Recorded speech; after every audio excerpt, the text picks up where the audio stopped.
All right, guys, Shotty T here. Got a couple of reminders here. As you can see, season four is literally less than 2 days away. In case you guys haven't paid attention this week, I have, but I just been casually going at this. The season preview, and again, depending on what season you're going into, usually there's some type of preseason event. I think usually it's like bingo cards or something like that. And we still might have bingo cards for us, but make sure that you are collecting these milestone rewards. And these are pretty good rewards. So you don't want to pass up on this. You got some stamina, some training certificates, gold chests, and research speed up. Again, this is probably not just going to be your rewards in your timeline if you're going to season one or season two or even season three. But you just have to make sure that you're collecting the rewards that are there. They're gimmies. You don't have to do anything special. It's just a server wide participation event. And I'm not sure what this last, okay, the last one unlocks tomorrow. So we'll see what that is. So just making sure you're taking advantage of whatever event that you are being granted. All right, had a phone call come in. I was on Do Not Disturb, but it was one of those people that can bypass my Do Not Disturb calls. So I do apologize for the break in the action. But yeah, so make sure you take advantage of whatever event you got going on. And a couple of small tips just going into your season. Make sure that you understand the objectives once they start. I mean, a lot of if anything, what I've learned about season one, season two, and season three, there are a lot of similarities where you pretty much there's an objective. You're pretty much clearing your way towards the middle of the map, and there's usually like some type of obstacle in the way that's not easy to accomplish, but there's some hand in hand. I think season one you had your it's kind of hard to remember all this stuff now, but I know you had the virus resistance and all that allowed you to beat certain monsters going towards the map. And then season two, you had to raise your temperature up and all that to beat certain monsters to get towards the middle of the map. And then season three, um, it was I forgot what it was. That's the one that was the most recent. That's kind of crazy, but it's just something that builds your resistance. So that's going to be the common theme. And a lot of things you want to make sure that you are maximizing your stamina. So if you got a lot of stamina, make sure that you're saving that because it's going to be a lot of grinding type work, especially the first week or two of the new season. That way you can keep up. And then make sure that you take advantage of the first bloods, whether it's the Doom Elites, starting from level 1 all the way up to, I think, level 30, and as well as the zombies. Well, I think it should actually go up to level 60, and then the zombies from level 1 to level 60 in each class type, because there are 3 different types of these little zombies here, just to kind of these little guys. So make sure you get the first bloods of all 3 of these guys, starting from level 1 all the way to 60, because it's going to give you more season specific tickets and rewards. And then the Doom Elites first blood, you'll get whatever season specific type stuff that's going to help you get more resistance. And then of course you'll have your season buildings that'll pop up out here somewhere. And then if you're a season 3, you'll have this eventually pop up. For some reason, this is still here for us for season 4. So maybe this will be used again. This is where we had our protectors gathered in season 3. So, but they normally get rid of stuff like this, but it's still there. So we'll see what that's all about. Another thing that you want to do is make sure that you communicate.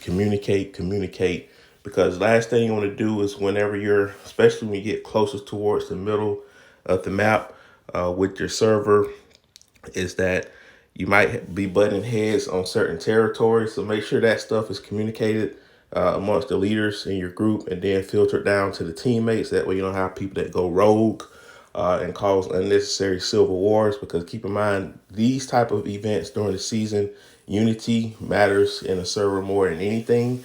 Because if the server fails, then everyone fails, and then that leads to people transferring the following season. So this is where your server can make or break your standing within the multiverse of other servers. Because if your server stands out, or if your alliance stands out, you will get commended, and you may attract more people to your server. And that's exactly what we did. Now, we did lose some high end people who just wanted to try to challenge themselves somewhere else, but we actually gained more people than what we lost from season 3 going into season 4, and hopefully we can continue that trend going into the next off season. So again, just make sure that you are highly taking advantage of this.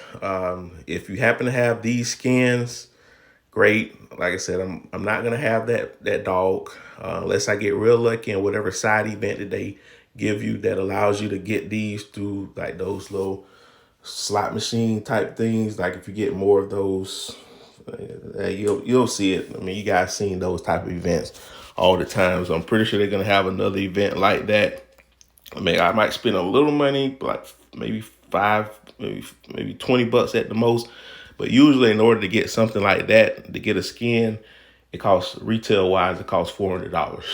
I'm not spending $400 to get that. So I have to hope that I get lucky with those little slot machine spins where sometimes you can get those mystery boxes where you can get up to 100 of those tickets. I think it takes 1,000 tickets to get one of these guys, which again retails for $400. But if I can get some of those good RNG with those boxes, maybe I can get it. And if I'm real close and I've only spent $20, I might spend a little bit extra, but I'm not spending nowhere near $400, and don't hope to not have to spend 3 figures at all. And then just to remind you that each hero, again, this is different to whatever season you're going into. It kind of gives you an idea what heroes are going to be boosted this season. So the word is out. Sarah is going to be the next legendary hero in our server, in our timeline. That's going to be converted from Epic. And then Lucius, Adam, and Williams are going to be the people that are going to get the exclusive weapons. I remember when it first happened in season 1, the first people to get exclusive weapons in the game, I think it was Kimberly, Tesla, and DVA, like 3 bangers off the jump. So, and they've proven to earn their worth with their exclusive weapons. I got Kimberly at level 30. I have Tesla at level 20, and I have DVA at level 20. So it kind of goes to show you that this takes time to build, because they were the first people to get their exclusive weapons, and only Kimberly is at level 30 right now. And some of you guys may not even have her at level 20. So it's a patient game, but as long as you take care of the things that you're supposed to do, you'll get what you need to do. And like I said, if you participate in the alliance and do the things you're supposed to do, you guys will get rewarded. And these are things that are life-changing things for your account, depending on where you finish in your grouping. Like even if you finish as low as here, you still get good stuff. You get these season merit rewards, which are things that can get you things that you only can get for money on the game, or it's really, really, really hard to get. So things like these gear blueprint, some different skins. Like that's where I got my pyramid. I got that from here. And then you got these different unique decoration that you cannot use decoration shards to upgrade. Only way you can upgrade is by getting versions of them here.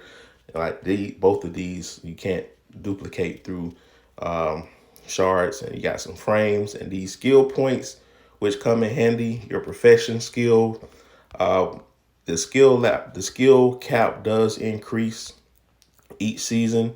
Like for us, it'll be level 100. Maybe it'll go even higher going into this season. So it seems like it scales up each season, and you unlock more stuff on the engineering and the war leader side. Still waiting to see when this diplomat comes in here. They got it here for a reason. They've been having that there since season 1, and it's yet been unlocked to see what the diplomat profession does. So, but just choose wisely, whatever you want to do.